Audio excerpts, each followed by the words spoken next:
Nein, ist kein Problem, kannst vorbeikommen. Ist kein Problem, kannst vorbeikommen. Kommst du runter? Ja, ist kein Problem. Kommst einen Sprung vorbei, ja? Passt.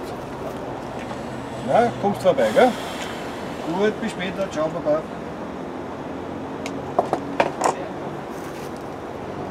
Ich fange am 3.7. beim Langtal an. Von dir rede ich ja. Ach so. Was ist das? Das ist Schorfläche, dass ich als einziger bleibe. So, das musst du jetzt noch quetschen natürlich, ne? Ja. Also von der Länge her ist okay. Das musst du jetzt ordentlich quetschen, dass das ordentlich hält. 1,5 oder? Mach's mit 1,5, dass das wirklich fest ist. Und die geht's ja, um die und um die Nicole. Ach so. Wo ist die Abwehr?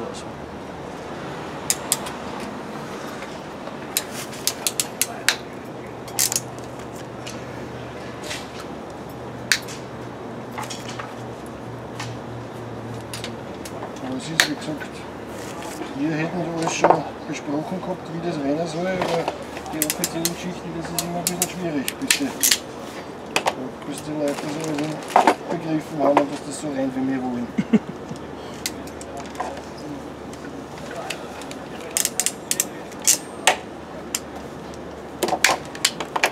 So ist dann.